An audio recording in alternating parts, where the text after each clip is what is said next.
Hello. Uh, this is my first video doing this, so just kind of hang tight with me. We're not gonna have too much editing or cuts in this video. I more so just want it to be raw, like, well, let me just partially introduce myself. My name is Mason. I am 22 years old.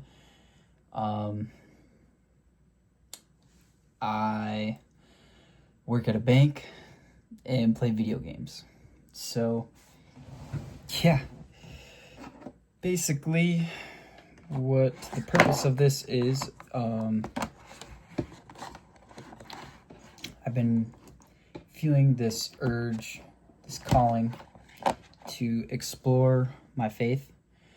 My faith was something that I always thought I had a grip on and understood. Obviously not.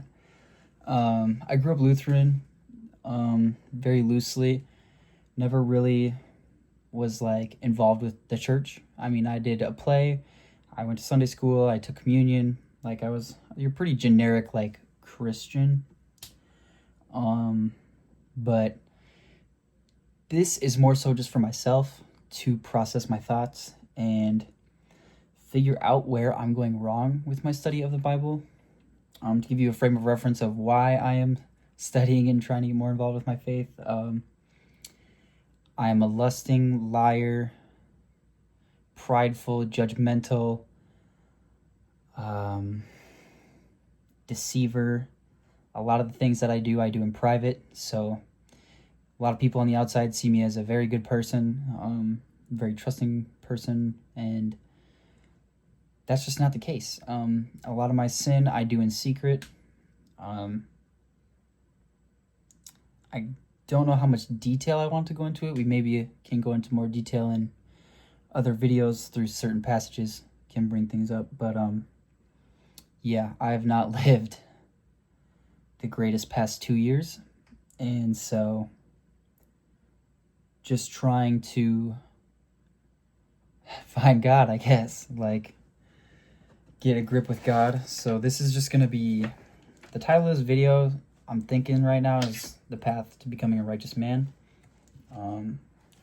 And that because I just want to basically show my journey of me finding Christ and just learning who he is. Like I've read, like to give you a frame of reference, I went to Awanas as well. Some of you might know what Awanas is. Some of you might not.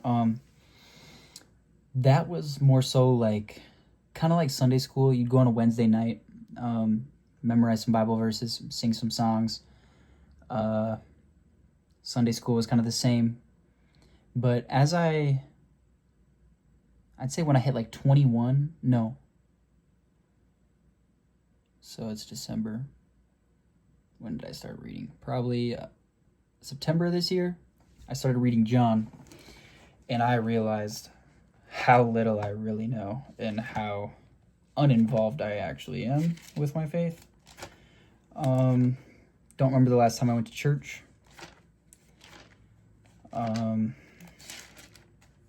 Yeah, right now, I'm coming at this of a perspective of someone who is just trying to learn who God is, not so much denominational.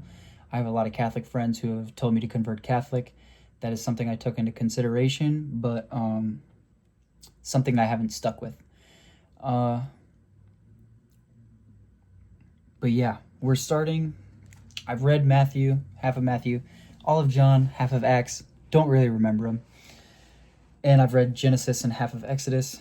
Don't really remember them, except for the people in Genesis and Exodus are kind of whack and crazy. They do things that I don't understand. Like when you have the presence of God with you. I don't know. I'm not going to judge because I still need to keep reading. And I myself am a very big sinner. So I should probably just keep my mouth shut. But yeah, we're starting in Samuel. Because I got in Exodus to where Moses is being instructed how to build a tabernacle. And that's not something that I need to learn right now, in my opinion. I don't really need to learn how they built the temple. It is definitely something impressive, but I don't think that's essential for my faith right now. So we're in Samuel, and I just want to learn the life of David. That's mostly why I came here, because David is very interesting, and I also find a similarity in David, him being a shepherd, him being a small man, someone that people didn't really look to for a fight necessarily. Not saying that I wanted to be looked for in a fight, but just like kind of same stature and rank within society. So, yeah, we're starting in Samuel chapter 2, verse...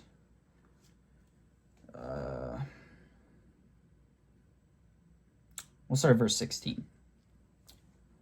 So, it starts off saying, so my Bible, I'm reading the NLT as well. If anyone wants to give me recommendations for which Bible I should read, I will gladly take those into consideration. I do have this NLT. I have a KJV. That is very hard for me to read. That is why I bought this NLT. But I also got this from my church way back when. This is an ESV, so I don't know how much I'm going to use it, but it is a study Bible. So that is most of the reason why I took it from home, because it gives you context and it gives you basically more information than just the normal Bible would, because certain things happen and you're like, why is this happening? And then it doesn't tell you. So you kind of have to look it up, maybe go look for other sources. A lot of advice I've received is just like look it up online. Like the internet, even though it is full of like fake stuff, most of the time it's not going to lie to you. You can find credible sources for things like that. But yeah. So chapter 2 verse 16 starts saying, the man offering the sacrifice might reply. Okay, so this is talking about, so Eli, a priest within the temple. So basically, like where I'm at, I guess I probably should explain where I'm at within the scripture. But what's happening in Samuel right now is that Elkanah, is that how you say it? I don't know how to say his name. Elkanah. He is a descendant of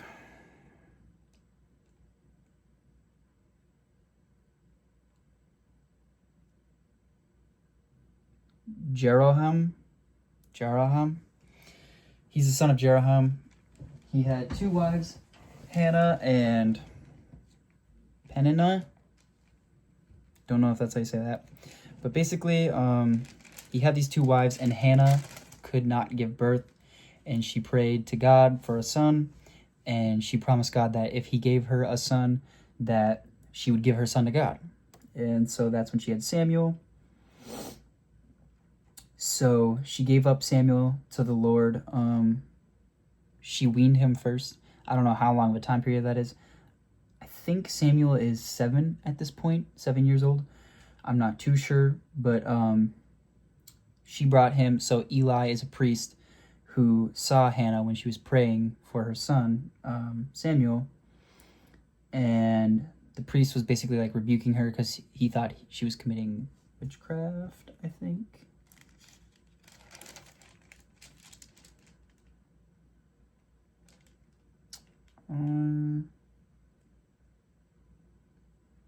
He thought she was drinking. He thought she was drunk and praying. And so he like yelled at her, whatever.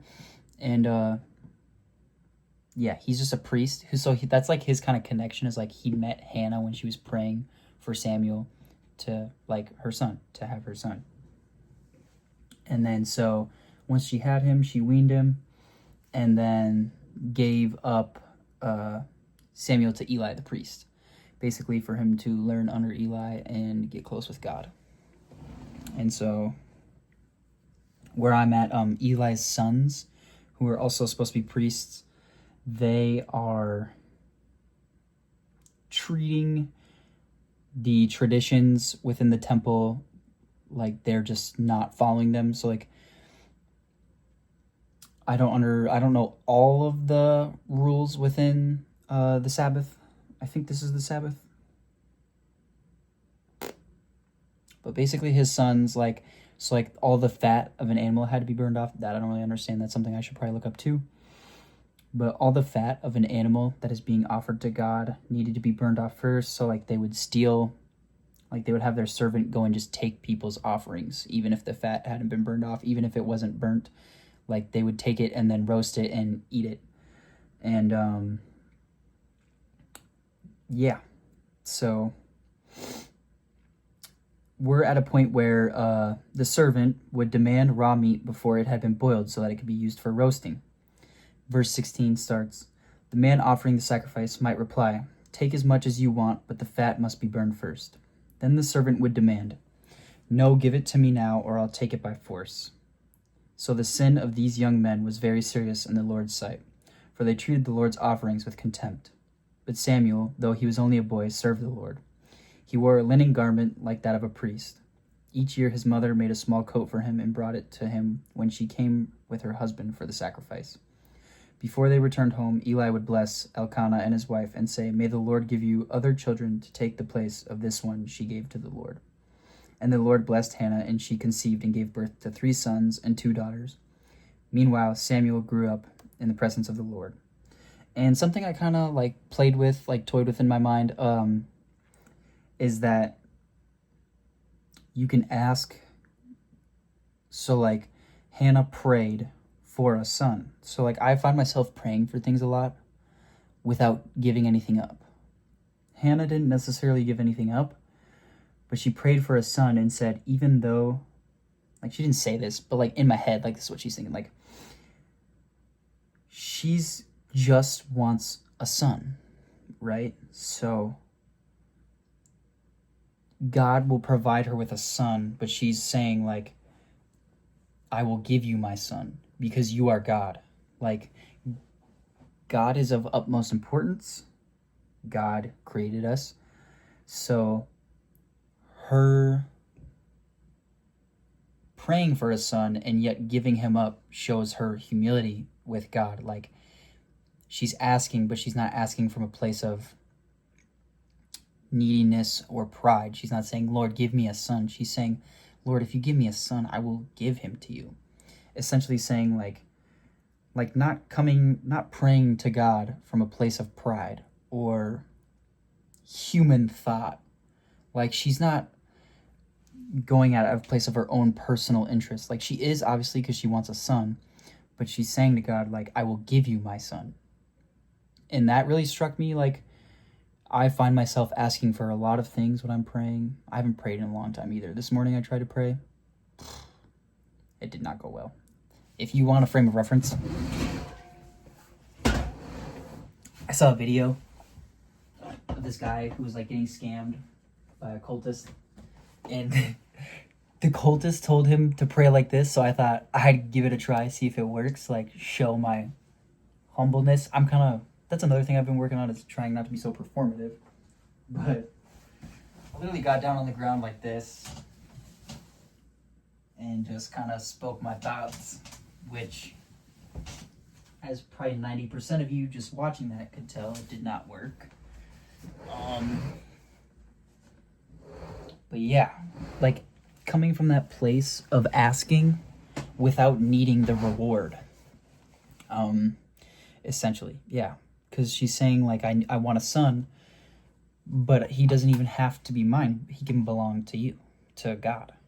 So, like, that's just great humility and really turned my thought on its head. Not something that I think is going to stick, because my thoughts don't stick. But yeah, that struck me hard. Sorry, nicotine addiction. But yeah, I just wanted to get, this is more so like I said, this is more so for me. It's gonna be a journal. Kind of just put my thoughts out there and then review and receive, hopefully receive understanding. But yeah.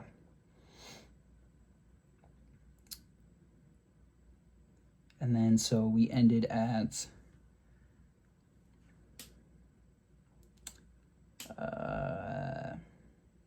I'll just start at verse 20 because I don't know where we ended. Before they returned home, Eli would bless Elkanah and his wife and say, "May the Lord give you other children to take the place of this one she gave to the Lord." And the Lord blessed Hannah, and she conceived and gave birth to 3 sons and 2 daughters. Meanwhile, Samuel grew up in the presence of the Lord. Now Eli was very old, but he was aware of what his sons were doing to the people of Israel. He knew, for instance, that his sons were seducing the young women who assisted at the entrance of the tabernacle. Eli said to them, "I've been hearing reports from all the people about the wicked things you are doing. Why do you keep sinning? You must stop, my sons. The reports I hear among the Lord's people are not good. If someone sins against another person, God can mediate for the guilty party. But if someone sins against the Lord, who can intercede?" But Eli's sons wouldn't listen to their father, for the Lord was already planning to put them to the death.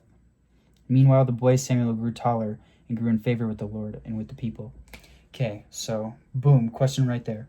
Why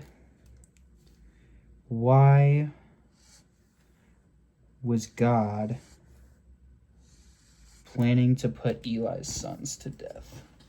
So let's go. Samuel, chapter 2, verse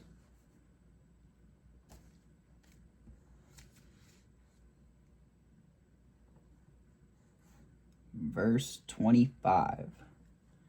Chapter 2, 25. Why was God planning to put Eli's sons to death? Boom. Something we can look to later and look up. I am recording this from my phone, so I can't look these things up right away. I do have a laptop, but it is currently covered in shit, and my setup is kind of just scuffed right now. So, yeah. And if you saw, well, there's another thing. Let's just do that right now, actually. Could I get banned for this? I'm throwing away protection, if you catch my drift, because that's not who we are anymore. But yeah, so first question, why is God planning to put Eli's sons to death? That is, let's think, let's try and philosophically digest this ourselves. Why would he be wanting to? So they were already wicked. I mean, I guess, because, yeah, free will does exist. Yes, by the will of God, he was planning to put them to the death, but they have free will. So let's see. They're abusing the power of being a priest's son.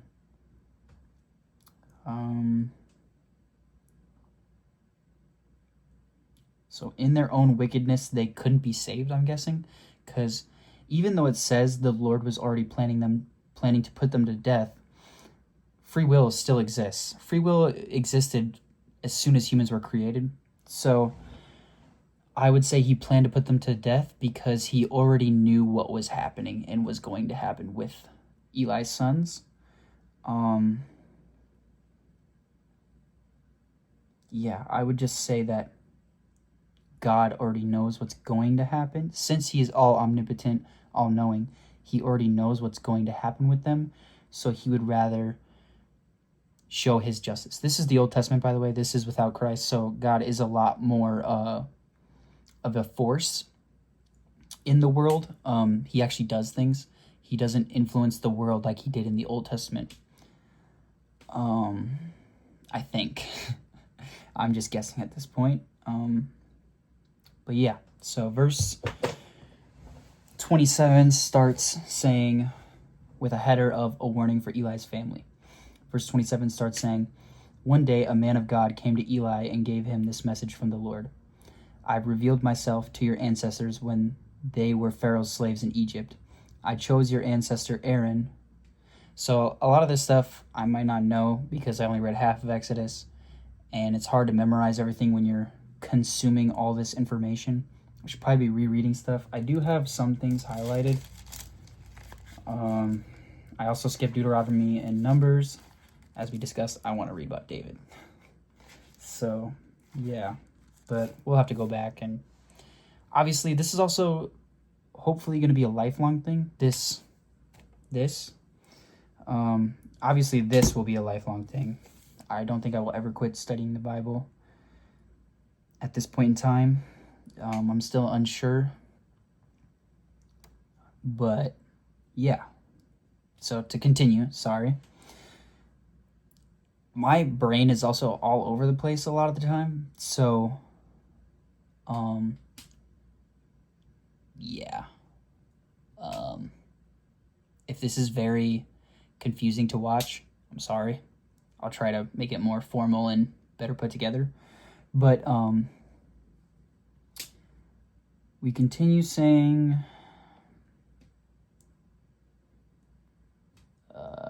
One day, a man of God came to Eli and gave him this message from the Lord. I revealed myself to your ancestors when they were Pharaoh's slaves in Egypt.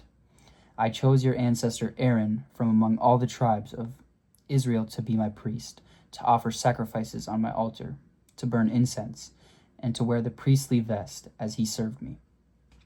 And I assigned the sacrificial offerings to you priests. So why do you scorn my sacrifices and offerings? Why do you give your sons more honor than you give me? For you and they have become fat from the best offerings of my people, Israel. Okay, so right here,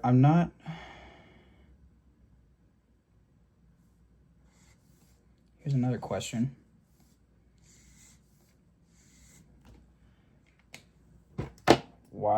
So Eli must have been partaking in this as well, I'm assuming.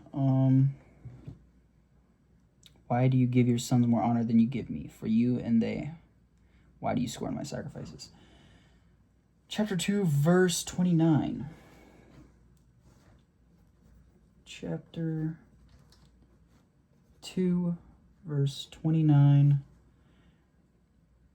Does Eli also partake in the sin of his sons? Boom. That will be answered later. Continue saying, therefore the Lord, the God of Israel, says, I promised that your branch of the tribe of Levi would always be my priests, but I will honor those who honor me, and I will despise those who think lightly of me. The time is coming when I will put an end to your family, so it will no longer serve as my priests. All the members of your family will die before their time. None will reach old age. You will watch with envy as I pour out prosperity on the people of Israel, but no members of your family will ever live out their days. The few not cut off from serving at my altar will survive, but only so their eyes can go blind and their hearts break, and their children will die a violent death. And to prove that what I have said will come true, I will cause your two sons, Hophni and Phinehas, to die on the same day. So, yeah, basically, Eli and his sons, they fucked up one too many times. I also slapped myself for swearing. That's another thing, is like trying to cut out sin is like trying to cut out breathing. Like, what's helped me to not sin is to literally do nothing. Lust is my big one, and then I don't know if addiction is a sin. Probably is. Probably idolatry. But like if I am trying to escape my sin, I try to just avoid it entirely by doing nothing. So what would that look like? If I'm feeling lustful and those feelings are coming on and I touch myself or something like that, I I usually just like yank my hand away. Like I yank my hands away. I'm like, I try to refresh myself. I breathe, and then I Pappuccino. Pappuccino and crank the za, I guess. Those are two things that I also am trying to kick. But something that helped me with like swearing. Also, my Catholic friend told me swearing isn't a sin. Can someone confirm that if anyone watches this? But yeah, I've been trying to cut out swearing, and for that, I've been slapping myself. That is something that's helped for sure. Definitely cut back on the swearing, and the more I would swear, the harder I would hit myself, which probably isn't a good way to go about it, but it truly has helped me to swear less and to just focus on using words that are like focusing on using language in a way that isn't wasteful, trying to convey messages or converse in a way that is proper and not vile. And then it also just like helps with vocabulary, like saying fuck a lot. It takes up a lot of words, but it definitely helps me to go into the depths of my mind and use my vocabulary and use my brain in when I'm using speech. That's something that I really want to get a hold of, is my speech, because words have way more power than you realize. Like, that's something I never realized until probably 21 or 22, is that words, they truly do have power, and people have let that power kind of go, and like not necessarily let it go, but in a way that their words don't have as much power behind them. Now, there's obviously people who are good with being minimalist in their speech and still being able to convey messages, but I see myself as someone who can be like use my vocabulary to my advantage and use words to my advantage and not be so simple with my speech and convey messages that are meaningful and profound and like have a higher, if that makes sense, like a higher meaning. Like, I don't want someone to hear something I say and they're like, I forgot about 5 minutes ago. I want to say something that leaves a lasting impression. I want to use my speech as for something good. I want people to hear what I say and not instantly react in a violent or vigorous way. Like, that's another thing, is immediate reaction. I want my speech to be thought-provoking. I want it to be discerned. Like, I want people to go through the words I say and truly dissect what I say, because I feel I'm pretty extroverted, so I would see myself as someone who likes speaking. So that's something that I want to do, is have profound speech, because without profound speech, no one's going to listen to you.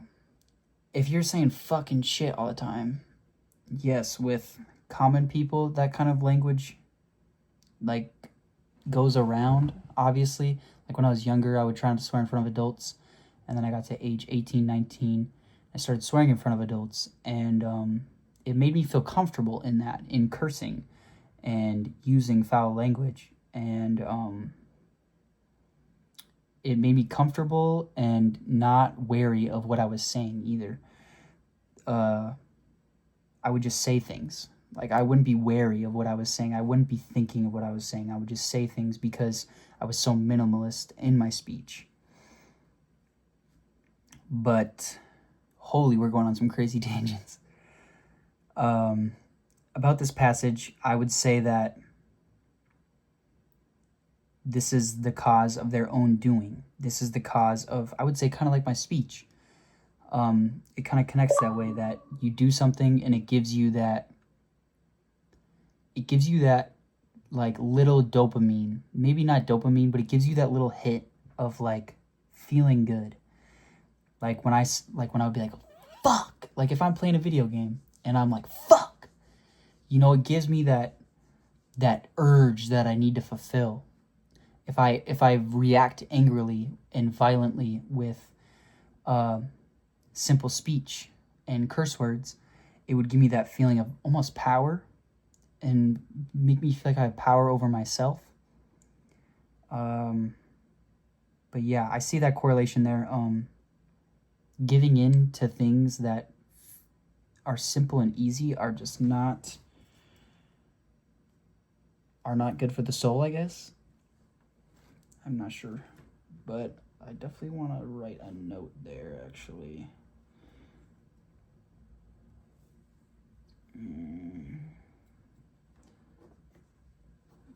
The sin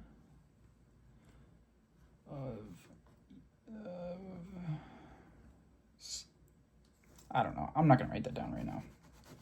I don't really know what to write down. Also, if anyone watches this, all help, all advice for studying the Bible will be taken into account, because I don't really know how to study the Bible. I've kind of forgotten how to study. To give you a frame of reference of where I'm at right now in my life, I graduated in 2022. I would say like middle of my class. I definitely could have been higher up than I was. But I kind of gave up when I was around 16 on life, I guess I would say. On life. I kind of gave up. I stopped doing my homework. I hung around with people that just wanted to party, and I thought that was the cool kids, which my friends, I love my friends. I love all my friends. I'll never let my friends go. But they brought me to places I shouldn't have gone. I wanted to go there though. So that is my own fault. But yeah. Basically, I got sucked into partying, smoking, drinking. I did all of it, and I loved it. I won't lie, I loved it. It gave me that itch. It satisfied my itch. And when I couldn't party, when I couldn't go out with my friends, that's all I cared about. I didn't care about school. I didn't care about sports. I cared about partying and being with my friends. And going into college with that, college is a way different beast. College is not hard if you don't make it hard. I partied every day, literally every day. And partied every day. And that brought me to a point where still wasn't doing my homework. Eventually was going to flunk out, so I dropped out before I flunked out. Then I lived at home for 7 months. Lived at home and moved out of the house and got a job and basically just still am a robot. And I was in this vicious cycle of work, video games, and then smoke after work. So hit that za, and just that was it. And that went on it's still going on actually. Yeah. But yeah, I got into a routine of still am in that routine. So for a frame of reference, I weigh I'm like 5'8", 5'9". The heaviest I weighed in high school was 120 pounds. I got up to 145 last year of August. And then, I guess 150. And I stepped on a BMI scale 2 weeks ago, and I was 124 pounds at 7% body fat, which is not good at all. But yeah, I got into this cycle of not eating. I would just work, smoke, and play video games. And it gets to you. It definitely gets to you. Once you reach that point where you're like, I can't take this anymore, that's when everything explodes. It's nuclear. It's not something that you can handle if you let it stack and you keep living in a way that isn't good for yourself. That's something I experienced heavily firsthand. I'm not going to go into too much detail, but it was not good. It was very rough. Lots of tears. Yeah. Just fucking up, basically. But, yeah, then God just inserted himself in my mind. And I never really thought about it that way until now. But he's always been in the back of my mind. Like, he's always been prying on the door to get in. Because I'm his creation. And he loves me. And yeah. Yeah, I keep losing myself. I'm not gonna lie. I keep losing. These tangents are not good. But to continue, God had just told Eli he's gonna kill Hophni and Phinehas. Well, he's not gonna kill them, but will cause them to die. If that's the same thing, I'm not sure. And then he says, "Then I will raise up a faithful priest who will serve me and do what I desire. I will establish his family, and they will be priests to my anointed kings forever. Then all of your surviving family will bow before him, beginning for money and food. Please," they will say, "give us jobs among the priests so we will have enough to eat." I'm guessing he's probably talking about Samuel here.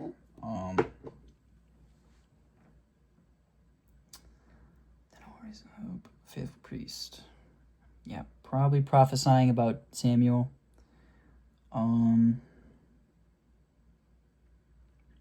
Yeah. Goes on to say, with a heading of "The Lord Speaks to Samuel," chapter 3. "Meanwhile, the boy Samuel served the Lord by assisting Eli. Now in those days, messages from the Lord were very rare, and visions were quite uncommon. One night, Eli, who was almost blind by now, had gone to bed. The lamp of God had not yet gone out, and Samuel was sleeping in the tabernacle near the ark of God. Suddenly the Lord called out, 'Samuel.' 'Yes,' Samuel replied. 'What is it?' He got up and ran to Eli. 'Here I am. Did you call me?' 'I didn't call you,' Eli replied. 'Go back to bed.' So he did. Then the Lord called out again, 'Samuel.' Again Samuel got up and went to Eli. 'Here I am. Did you call me?' 'I didn't call you, my son,' Eli said. 'Go back to bed.' Samuel did not yet know the Lord because he had never had a message from the Lord before. So the Lord called a third time, and once more Samuel got up and went to Eli. 'Here I am. Did you call me?' Then Eli realized it was the Lord who was calling the boy. So he said to Samuel, 'Go and lie down again, and if someone calls again, say, "Speak, Lord, your servant is listening." So Samuel went back to bed. And the Lord came and called as before, 'Samuel, Samuel.' And Samuel replied, 'Speak, your servant is listening.' Then the Lord said to Samuel, 'I am about to do a shocking thing in Israel. I am going to carry out all my threats against Eli and his family from beginning to end. I have warned him that judgment is coming upon his family forever because his sons are blaspheming God and he hasn't disciplined them. So I have vowed that the sins of Eli and his sons will never be forgiven by sacrifices or offerings.'" So pretty simple there as well. Obviously, because of Eli and his son's sin, they cannot be forgiven. They have turned from God one too many times, which obviously we know is not the case in the New Testament. But from what I'm understanding, he's basically making an example of them from their own doing. I'm not sure why he's telling Samuel this, but yeah. Essentially, they're just being punished for their sin, I guess. Samuel speaks for the Lord. New heading, or new header. Verse 15 of chapter 3 starts saying, "Samuel stayed in bed until morning, then got up and opened the doors of the tabernacle as usual. He He was afraid to tell Eli what the Lord had said to him, but Eli called out to him, "Samuel, my son." "Here I am," Samuel replied.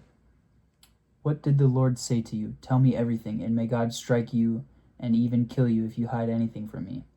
So Samuel told Eli everything. He didn't hold anything back. "It is the Lord's will," Eli replied. "Let him do what he thinks best." That is crazy amounts of faith. If someone told me God was going to smite me because of the things I did, I would be terrified. I would beg for forgiveness. I would beg for these things not to happen to me, even though I deserve them, which is the point of Christ. But I would not be doing that. I would be royally pissed off or terrified, one of the two, which is something I need to work on, as well as my anger. But he says it is the Lord's will. Let him do what he thinks best. So that is a testament of great faith, actually.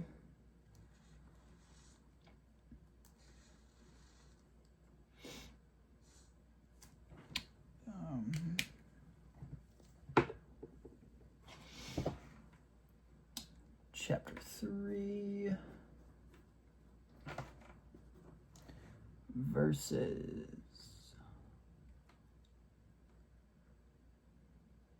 18.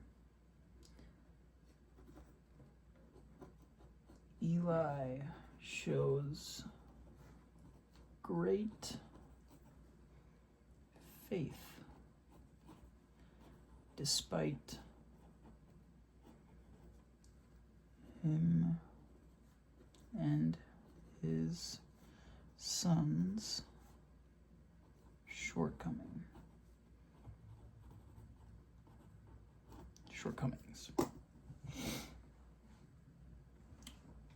Continues in verse 19 saying, "As Samuel grew up, the Lord was with him, and everything Samuel said proved to be reliable. And all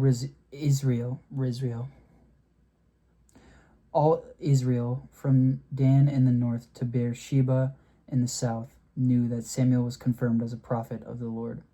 The Lord continued to appear at Shiloh and give messages to Samuel there at the tabernacle. And Samuel's words went out to all the people of Israel." So, yep.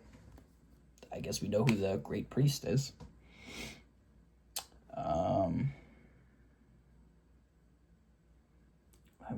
There's no context though. So let's say chapter 3, verses 19. That's 4:1. Chapter 3, verses 19.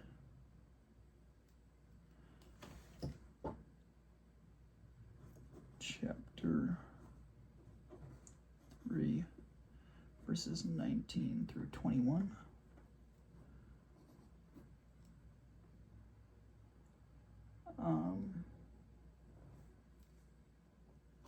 Samuel is confirmed as a prophet.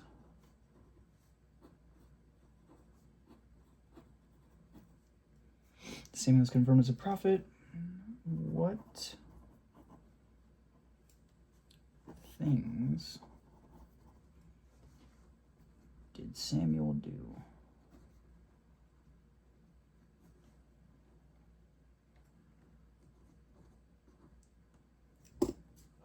These are all things I'm going to research and find the answers to. And we can go over in the next video. What time is it? 9. Okay. Continuing on to chapter 4, with the heading of, or the header of, the Philistines capture the ark. At that time, Israel was at war with the Philistines. The Israelite army was camped near Ebenezer, and the Philistines were at Aphek. The Philistines attacked and defeated the army of Israel, killing 4,000 men. After the battle was over, the troops retreated to their camp, And the elders of Israel asked, "Why did the Lord allow us to be defeated by the Philistines?" Then they said, "Let's bring the ark of the covenant of the Lord from Shiloh. If we carry it into battle with us, it will save us from our enemies." I would see that as prideful, or well, I guess wearing God on your heart or your chest piece, or having God with you isn't prideful. No, yeah, I wouldn't see that as prideful.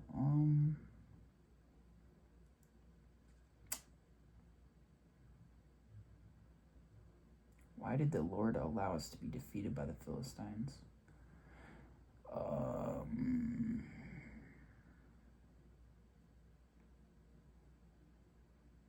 I mean, it shows great faith, at least, that they think that just with this one thing, the Lord will be with them and save them. I'm not really sure how to dissect that, I'm not going to lie. Continuing on to verse 4, it says, "So they sent men to Shiloh to bring the ark of the covenant of the Lord of heaven's armies, who is enthroned between the cherubim. Hophni and Phinehas, the sons of Eli, were also there with the ark of the covenant of God. When all the Israelites saw the ark of the covenant of the Lord coming into the camp, their shout of joy was so loud it made the ground shake." "What's going on?" the Philistines asked. "What's all the shouting about in the Hebrew camp?" When they were told it was because the ark of the Lord had arrived, they panicked. "The gods have come into their camp," they cried. "This is a disaster. We have never had to face anything like this before. Help! Who can save us from these mighty gods of Israel? They are the same gods who destroyed the Egyptians with plagues when Israel was in the wilderness. Fight as never before, Philistines. If you don't, we will become the Hebrews' slaves just as they have been ours. Stand up like men and fight." So the Philistines fought desperately, and Israel was defeated again. The slaughter was great. 30,000 Israelite soldiers died that day. The survivors turned and fled to their tents. The ark of God was captured, and Hophni and Phinehas, the two sons of Eli, were killed. Holy moly. Okay. So why didn't the ark work? Chapter 4, verses 6 through 7. 6 through 11. Why? Oh, probably because Phinehas and Hophni were supposed to die. But then that doesn't explain.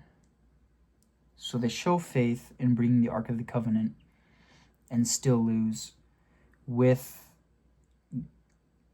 Phinehas and Hophni's deaths being fulfilled. So they must have been meant to lose that battle. Why did the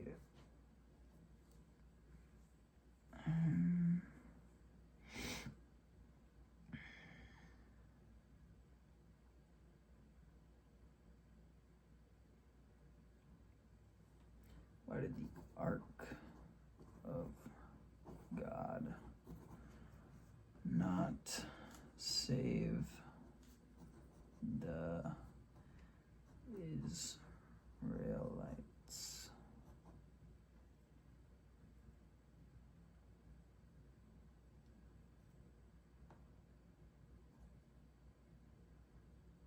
Shit.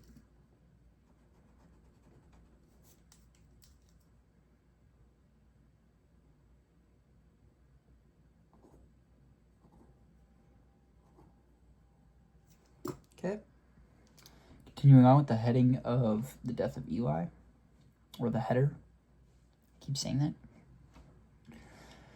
"A man from the tribe of Benjamin ran from the battlefield and arrived at Shiloh later that same day. He had torn his clothes and put dust on his head to show his grief. Eli was waiting beside the road to hear the news of the battle, for his heart trembled for the safety of the Ark of God. When the messenger arrived and told what had happened, an outcry resounded throughout the town. 'What is all the noise about?' Eli asked. The messenger rushed over to Eli, who was 98 years old and blind. He said to Eli, 'I have just come from the battlefield. I was there this very day.' 'What happened, my son?' Eli demanded. Israel has been defeated by the Philistines, the messenger replied. The people have been slaughtered, and your 2 sons, Hophni and Phinehas, were also killed. And the Ark of God has been captured. When the messenger mentioned what had happened to the Ark of God, Eli fell backward from his seat beside the gate. He broke his neck and died, for he was old and overweight. He had been Israel's judge for 40 years. Okay, so Eli is a klutz, a fat klutz. Get this booger out of my freaking nose. But Eli's a fat klutz.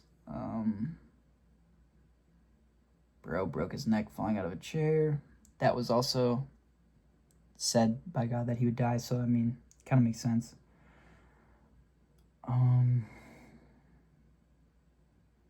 Yeah, I don't see anything to break down there, so we'll continue. Verse 19 starts saying, Eli's daughter-in-law, the wife of Phinehas, was pregnant and near her time of delivery. When she heard that the Ark of God had been captured and that her father-in-law and husband were dead, she went into labor and gave birth. She died in childbirth, but before she passed away, the midwives tried to encourage her. Don't be afraid, they said. You have a baby boy. But she did not answer or pay attention to them. She named the child Ichabod, which means, where is the glory? For she said, Israel's glory is gone. She named him this because the Ark of God had been captured and because her father-in-law and husband were dead. Then she said, the glory has departed from Israel, for the Ark of God has been captured. The Ark in Philistia? Chapter 5, verse 1, it starts saying, after the Philistines captured the Ark of God, they took it from the battleground at Ebenezer to the town of Ashdod. They carried the Ark of God into the temple of Dagon and placed it beside an idol of Dagon. But when the citizens of Ashdod went to see it the next morning, Dagon had fallen with his face to the ground in front of the Ark of the Lord. So they took Dagon and put him in his place again. But the next morning the same thing happened. Dagon had fallen face down before the Ark of the Lord again, obviously showing God's might that no other gods shall be put before him. This time his head and hands had broken off and were lying in the doorway. Only the trunk of his body was left intact. That is why to this day neither the priests of Dagon nor anyone who enters the temple of Dagon in Ashdod will step on its threshold. Then the Lord's heavy hand struck the people of Ashdod and the nearby villages with a plague of tumors. When the people realized what was happening, they cried out, we can't keep the Ark of God of Israel here any longer. He is against us. We will all be destroyed along with Dagon, our God. So they called together the rulers of the Philistine towns and asked, what should we do with the Ark of the God of Israel? The rulers discussed it and replied, move it to the town of Gath. So they moved the Ark of the God of Israel to Gath. But when the Ark arrived at Gath, the Lord's heavy hand fell on its men, young and old. He struck them with a plague of tumors, and there was a great panic. So they sent the Ark of God to the town of Ekron. But when the people of Ekron saw it coming, they cried out, they are bringing the Ark of God of Israel here to kill us too. The people summoned the Philistine rulers again and begged them, please send the Ark of the God of Israel back to its own country, or it will kill us all. For the deadly plague from God had already begun, and great fear was sweeping across the town. Those who didn't die were afflicted with tumors, and the cry from the town rose to heaven. So I guess we could ask, who were the people of Ashdod? Because we need context here. We need to know why these people are being punished. Are they sinful? Are they wicked? Obviously, they're against the Israelites, God's chosen people in the Old Testament, so that right there is just one reason why. They also store the Ark of God. But yeah. Who are the people of Ashdod?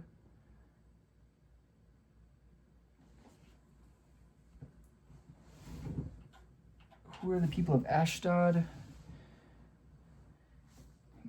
Gath and Ekron.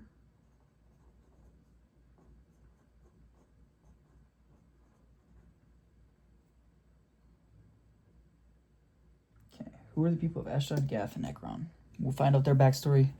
Why? Obviously because of the Ark of God, but like what is their deal, basically. So chapter 6 starts with the header of the Philistines returned the Ark. The Ark of the Lord remained in Philistine territory 7 months in all.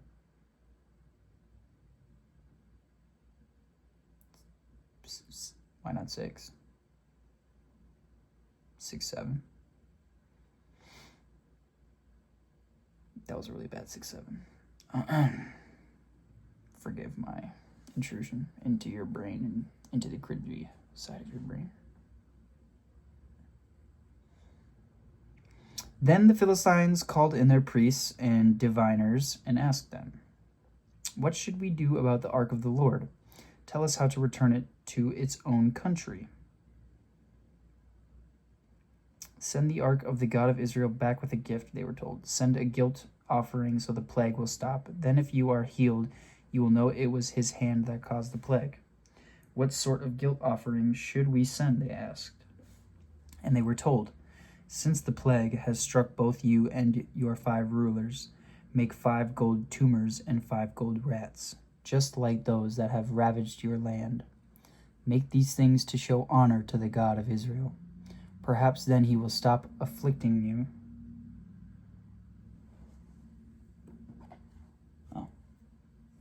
"Perhaps then he will stop afflicting you, your gods, and your land. Don't be stubborn and rebellious as Pharaoh and the Egyptians were." For backstory, Abraham had Isaac, Isaac had Jacob, Jacob had Joseph. Joseph had brothers. His brothers were jealous of him because Jacob loved Joseph. So they were going to murder him, but they didn't want his blood on their hands for the murders, so they sold him into slavery in Egypt. And Joseph had been blessed, either blessed by God or God was just with him. I can't remember exactly. And Joseph lived in Egypt as a slave, but since he had favor with God, he rose high up and was just as powerful as Pharaoh. He was like the right-hand man of Pharaoh. Like, he controlled the land. The only person who had more say than Joseph was Pharaoh. And so there was the famine. There was a 7-year period of great, what would you call it? Prosper. They were very prosperous for 7 years. And then there was a great famine across all the land. And so Joseph's family, his brothers actually, came to him to buy grain because they had prepared for the famine. And they came to Joseph to buy grain. They couldn't remember what he looked like. They didn't know what he looked like, so they tried to buy grain. Moral of the story, he gets them to reside in Egypt, but after all of them pass away and Pharaoh passes away, like a generation or two, Pharaoh enslaves the Israelites, and Moses is born, and he has favor with God as well. He leads the Israelites out of Egypt, out of slavery. Pharaoh wouldn't let them go. He brought the plagues, locusts, flies, frogs, Passover. That's where Passover comes from.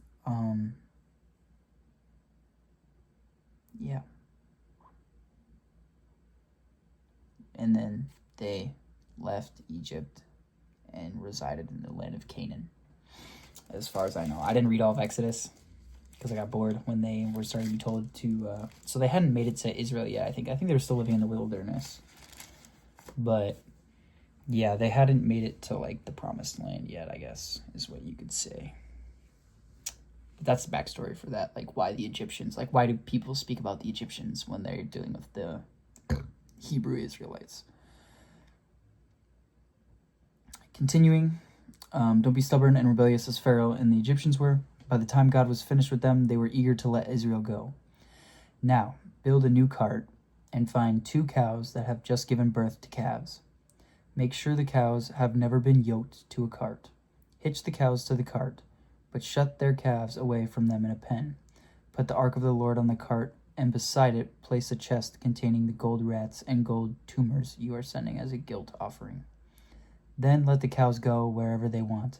If they cross the border of our land and go to Beth Shemesh, we will know it was the Lord who brought this great disaster upon us. If they don't, we will know it was not his hand that caused the plague. It came simply by chance." So these instructions were carried out. 2 cows were hitched to the cart, and their newborn calves were shut up in a pen. Then the ark of the Lord and the chest containing the gold rats and gold tumors were placed on the cart. And sure enough, without veering off in other directions, the cows went straight along the road toward Beth Shemesh, lowing as they went. What does that mean? I don't know. The Philistine rulers followed them as far as the border of Beth Shemesh. The people of Beth Shemesh were harvesting wheat in the valley, and when they saw the ark, they were overjoyed. The cart came into the field of a man named Joshua and stopped beside a large rock. So the people broke up the wood of the cart for a fire and killed the cows and sacrificed them to the Lord as a burnt offering. That's pretty cool. I would never think to do that, to be like, wow, thank you, God. That's another thing that I need to work on, is being appreciative and understanding blessings from the Lord and seeing blessings from the Lord when they are there, and not kind of living worldly. Like, I live in a sense that almost like God doesn't exist. Like, I believe he exists, but I live as though he doesn't. So like when good things or bad things happen, I don't attribute it to God or anything spiritual. I attribute it to just, that's the way the world is. Which is something I need to work on. Yeah. That's profound.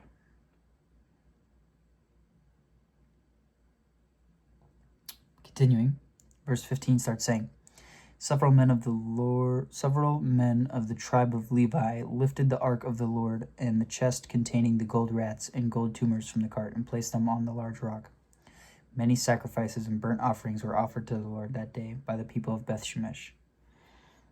The 5 Philistine rulers watched all this and then returned to Ekron that same day. The 5 gold tumors sent by the Philistines as a guilt offering to the Lord were gifts from the rulers of Ashdod, Gaza, Ashkelon, Gath, and Ekron. Gaza. The 5 gold rats represented the 5 Philistine towns and their surrounding villages, which were controlled by the 5 rulers. The large rock at Beth Shemesh, where they set the ark of the Lord, still stands in the field of Joshua as a witness to what happened there. That is something I should look up. Is the ark of God still in Beth Shemesh?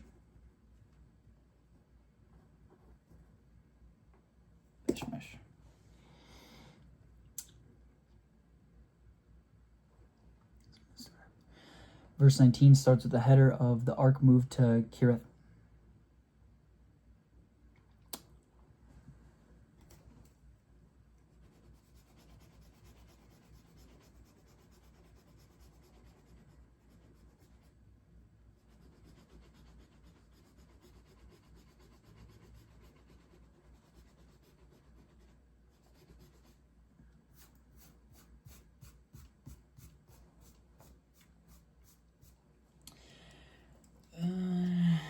Coming up on an hour, 3 minutes.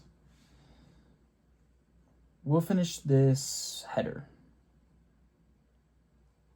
And then we'll do a prayer and we'll call it quits, I think, for now. We've been doing this for an hour now.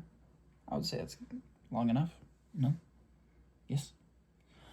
But yeah. So the ark moved to Kiriath Jearim. Verse 19, chapter 6, verse 19 starts saying, But the Lord killed 70 men from Beth Shemesh because they looked into the ark of the Lord. Okay. And the people mourned greatly because of what the Lord had done. Who is able to stand in the presence of the Lord, this holy God? They cried out. Where can we send the ark from here? So they sent messengers to the people at Kiriath Jearim and told them, The Philistines have returned the ark of the Lord. Come here and get it. So the men of Kiriath Jearim came to get the ark of the Lord. They took it to the hillside, home of Abinadab, and ordained Elzar Eleazar, his son, to be in charge of it. The ark remained in Kiriath Jearim for a long time, 20 years in all. During that time, all Israel mourned because it seemed the Lord had abandoned them. So we need context behind that, 1,000%. Kiriath Jearim. Find context. And that is chapter 6, verses 19 to 21, and chapter 7. 6, 7, 6, 7. Dude, I'm such a cornball. Holy shit. Chapter 7, verse 1 through 2. We're going to find context for that. Okay. Again, I think I'm going to switch this to mornings. I just had like a strong urge to do it right now. I mean, I'm going to study mornings and nights. I think I'm only going to do the videos for mornings. I'm not sure. I haven't really come up with a plan for everything yet. More so just going with the flow, trying to figure out what works for me as of right now. But yeah, we can end in a prayer, I guess. I think. Probably won't be too profound. Not sure where I'm going to take it or go. I try not to be performative with prayer. I just try to think of whatever comes to my mind. Yeah, so if you want to bow your heads with me, I'm going to pray.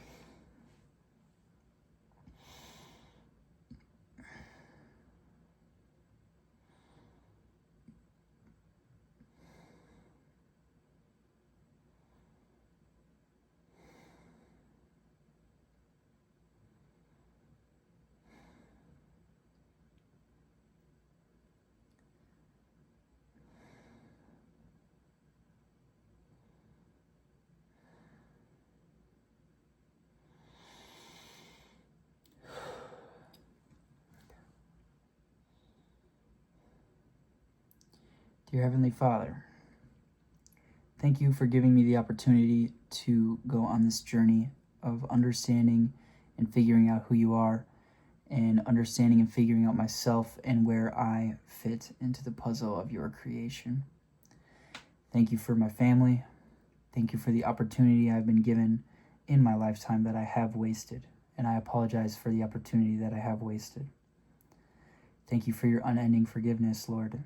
Thank you for Jesus Christ, who died on the cross and bore the most horrible death possible for my sins that I am continuing to commit. Lord, thank you for the grace that you have given me. Thank you for seeing me for me and not seeing me for my sin. Lord, I ask that you put it on my heart to continue pursuing you and to continue to find out who you are and to find your love and to